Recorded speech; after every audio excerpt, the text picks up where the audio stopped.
Hi, I'm Chike Coleman of the Wheelchair Watcher. This is Chuck Lindsay of the Illinois Times.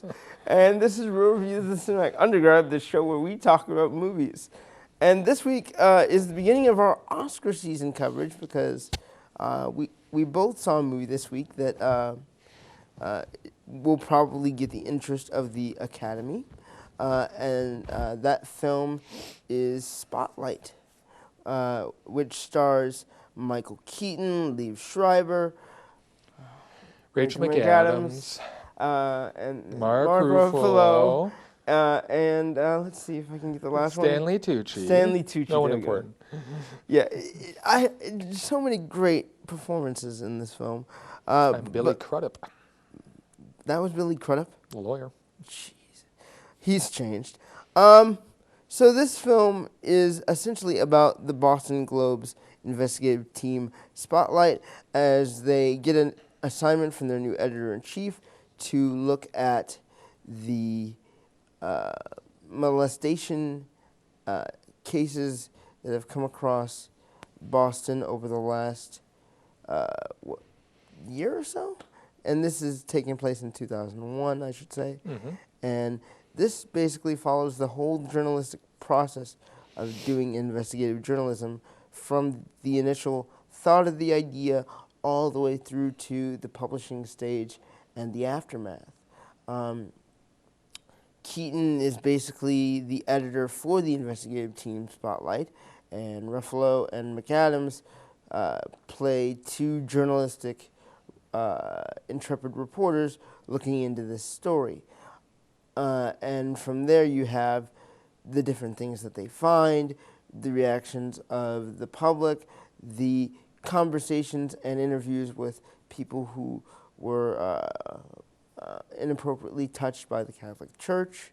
I'm trying to think if I've covered every angle here.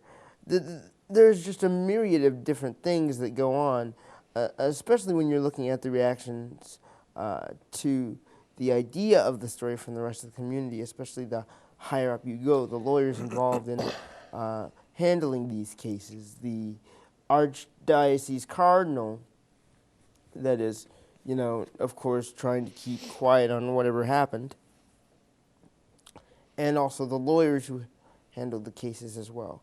I'm going to be really weird here and say, Chuck, you go first and give your thoughts on Spotlight.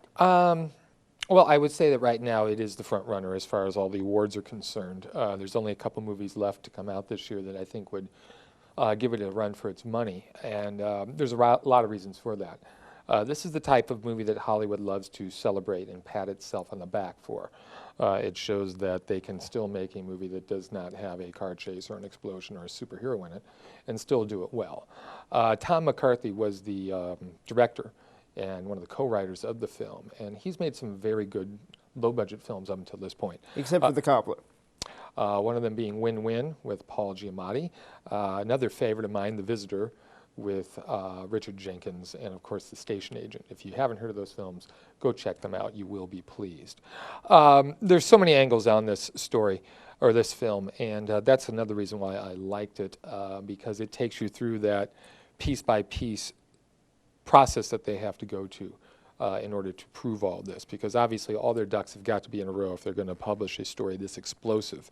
And that's one of the things I liked about it. Even though you know how it turns out, it still plays like a bit of a mystery as to how did they get this piece of information, how did they get this piece of information, what was this breakthrough, and I love that we go through that process. And this is the type of film, though, that it really is one of those where it's everyone contributing to the whole. The direction is very subtle. McCarthy's smart enough to know that he should not get in the way. Just step back, shoot this simply, and trust the script and the performers. And he does that, which is very smart, because he knows he has a strong script, and with this cast, as you mentioned, you're not really going to go wrong. The one thing I liked about the film as well is that they show that the reporters have feet of clay. These aren't just pure, pristine people who are out there crusading and going to take down, whoever's out there. It shows that they have their own faults. They have their own doubts, especially the Keaton character, which we find out late in the film earlier in his career made a colossal blunder, which comes back to haunt him, which I really thought was cool. So they're playing on an even field here. I mean, they're not showing these people to be as perfect and the church to be completely evil. You know, they're playing as even a field as possible, and I think that sort of credibility plays to the film's strength as well. Okay, so I have a lot to say. The first thing that struck me about this film was the supporting cast, and I'm not specifically speaking of Tucci or McAdams or Ruffalo. I'm speaking of the people who had these specific acts done to them. Such strong, simple, organic performances from these actors, none of which are particularly noteworthy within the acting guild of sorts, but they're just really strong, honest performances there. That's the first thing I noticed. The second thing I thought was particularly compelling is the way they structured the investigation. When you have little hitches and hiccups in terms of what you're trying to find and what you're trying to nail to help the pieces come together, those little problems are shown through the film. It's not a perfect investigative idea, journalistically speaking, to be able to put all these ducks in a row. And I get the sense, though, I mean, this investigation goes on for a year before they even publish the story, and they give you that sense in the film, which is smart. Oh, absolutely, absolutely. They have several hiccups with the lawyers trying to get them to talk. They have hiccups with the people who would be sharing their story about what happened. It's just a very well put together film, and the shocker, as you say, with Keaton's character, the person who we basically see as the hero of the entire film basically becomes the villain. No, he's not the villain. No. You don't want to go with that? Okay. I don't. I think you're wrong. He just made a mistake. He didn't purposely cover this up. No. He didn't think it was important, and I think he feels genuinely guilty that he screwed up. Yeah, and especially, He's not a villain. But here's That's too strong a word. what would you suggest in place of it? A man with feet of clay. He made a mistake, and he will regret it till the day he dies. But he's not a villain. A villain is someone who goes out of their way to purposely harm someone. I don't think he did that. Okay, yeah, I'll give you that.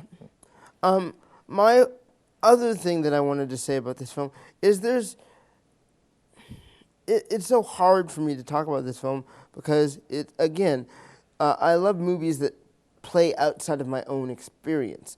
This is one of those such films. And for me, the strength of this film really comes in the idea that this isn't just a one-time thing. This isn't just repeated incidents. This is a massive, massive scandal in terms of trusting something that you've basically had a part of your life since you were a child. That's one of the things that one of the people being interviewed says. This is, this is God paying attention to you when this sort of thing happens. What are you really supposed to do about that? You really can't do anything about that. And I feel for the victims immensely in this case because of that one statement, because you realize how powerful these people were in a position of, and also how that affected the people who were abused. Well, and you raise a good point here about those performances of the victims and the interviews that go on. There's only maybe 2 or 3 of them, and those performances are so strong, and that McCarthy knows that's all you need. I mean, he certainly could have rubbed our face in this. Yeah. I mean, it could have been very gratuitous as far as the explanations and the relivings of this. And I think that's also to his credit. That's Indeed. just 2 or 3 times, and that's all we need, and now let's move on.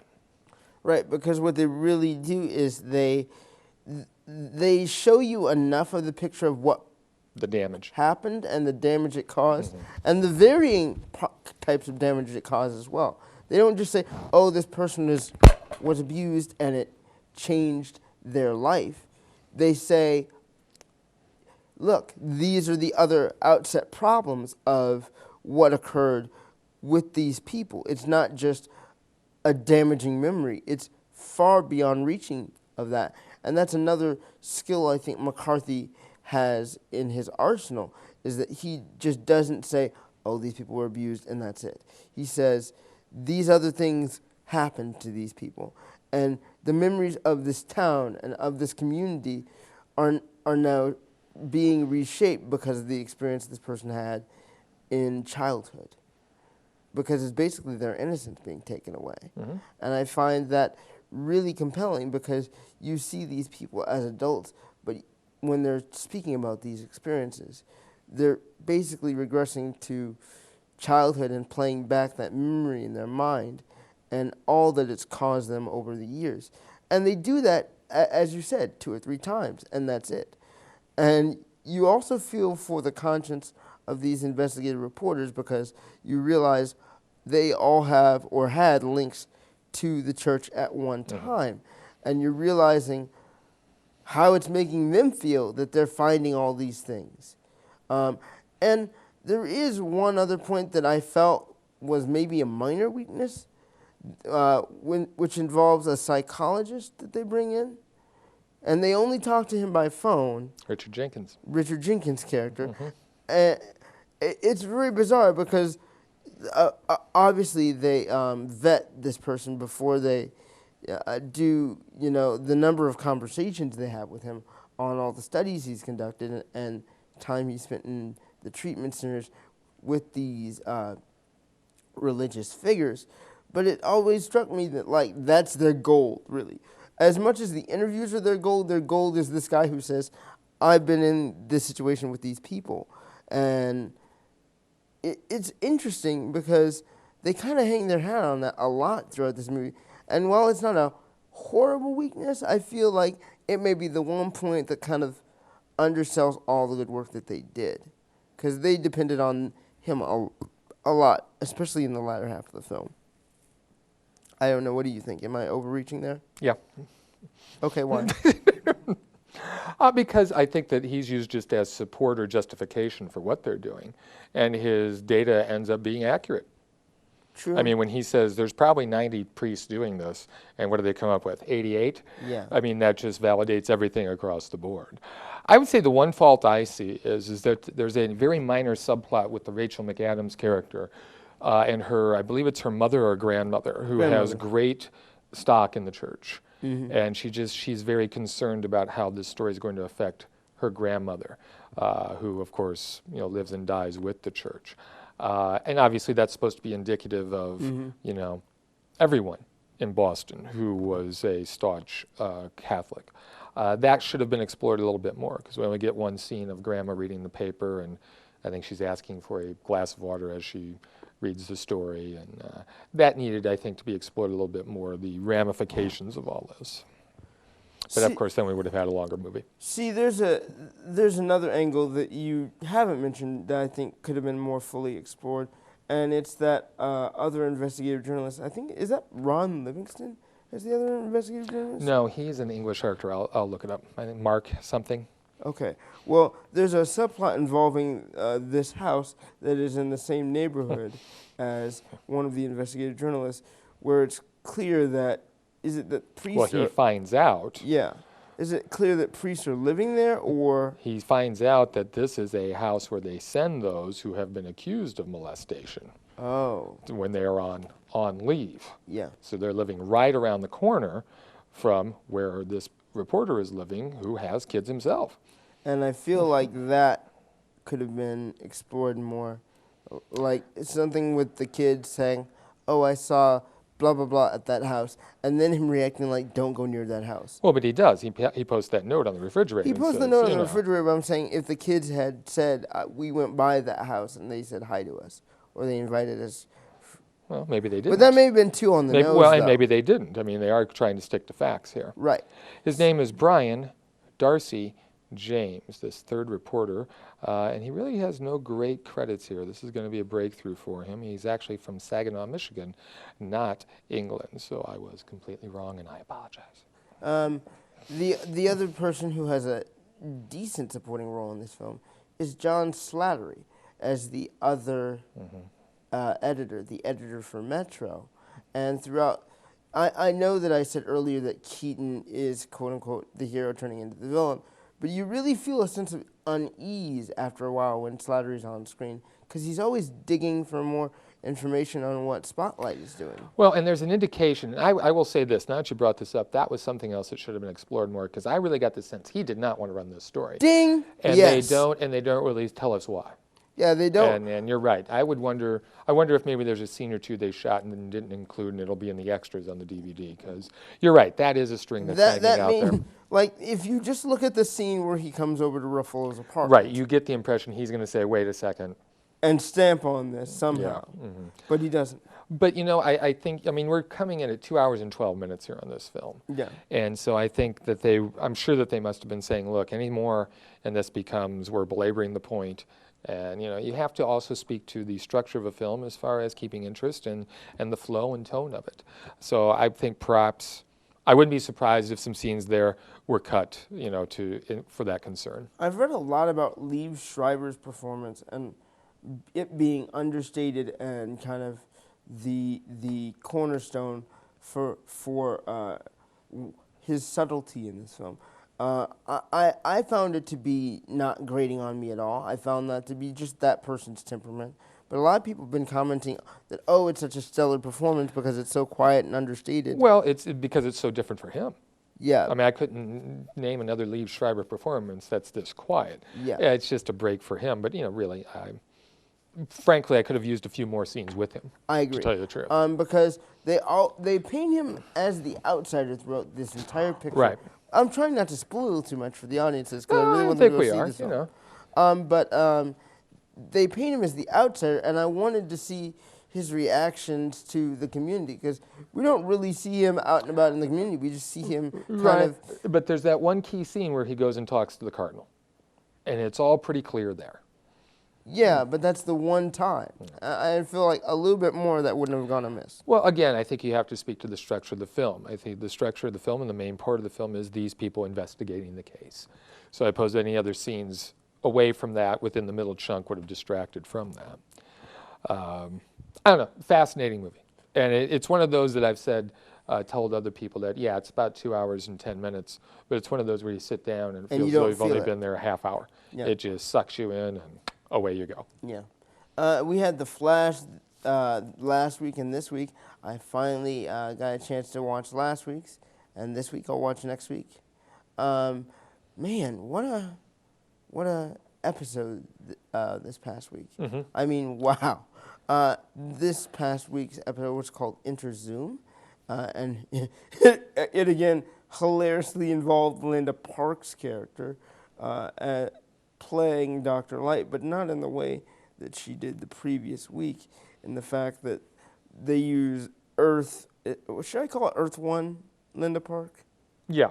Earth One Linda Park's masquerading as Dr. Light in order to bring Zoom to Central City, capture Zoom, and basically stop all the metahumans from coming through from Earth 2, pardon me, with the help of Harrison Wells from Earth 2.